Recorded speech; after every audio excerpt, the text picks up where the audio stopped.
Hello everyone, welcome to my English class.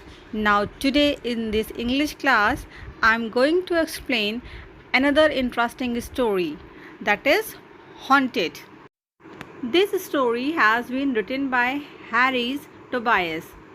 Guys, Harris Tobias is a contemporary American writer who lives in Virginia. He is the author of several novels and short stories. He also writes amusing poetry for children. In Haunted, Tobias presents an interesting ghost story with an unusual twist. So let's start the story. In the town of Blakeslee, Arkansas, there was a house that everyone knew was haunted. It was an old neglected house on a side street in the oldest part of town. Sometimes the most wonderful smells issued from the house and filled the street with the heavenly odor of fresh baked bread. The neighbors would hear the sound of music and laughter coming from the empty house, as if there was a wonderful party in full swing. A man moved into town from a distant city. He saw the empty house and asked the neighbors who owned it. No one told the stranger about the house's curious history. The man went to the city hall and purchased the property. After moving in, strange things began to happen. Odd noises in the night, weird lights drifting from room to room, the smells of baking from a cold kitchen, and worst of all, the sounds of a party when the new owners were trying to sleep. After a few days, the man's wife declared that she could no longer live in so haunted a place and moved out, taking the children with her. So the man went to the mayor to complain and see if he could get his money back. The mayor refused, saying he never misrepresented the house as anything it was not.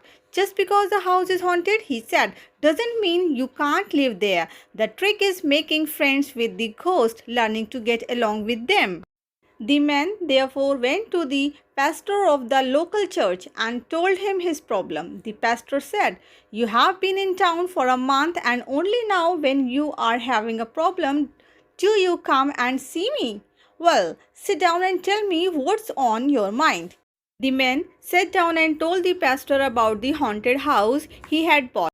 The pastor accompanied the man to the house. As they approached the house, the pastor smelled a delicious smell. What is the wonderful smell? He asked. It's the ghost baking bread, the man replied. I hear music. Is something having a party? It's the ghost having a party, replied the man. They went inside and looked around the empty house. The pastor sat on a table while the man looked for something to serve his guest. He found an old bottle of whiskey and poured a glass for the pastor and one for himself.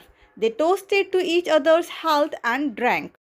They were gone so long that the man's wife began to get nervous. He went to the pastor's house hours ago. She said to herself, maybe the ghost got him. So she picked herself up and went to the pastor's house and introduced herself to the pastor's wife. Together, they pooled their misgivings about ghosts and their worries about their husbands and went to the haunted house together. They peeked in through the windows and saw the two men sitting at a table, drinking, laughing, and having a good time. The wives joined their husbands and found they had much to talk about. The laughing and talking attracted the neighbors who stopped by and introduced themselves. Pretty soon the kitchen was filled with the smell of cooking. A neighbor brought his fiddle and another brought his guitar. And just like that, there was a party. The old house filled with real smells and laughter. It was alive again. And that, of course, was what it wanted all along. From that day to this, the old house came alive again and its ghosts were laid to rest, never to be seen or heard of again. This is the story and I hope that it is clear to you all.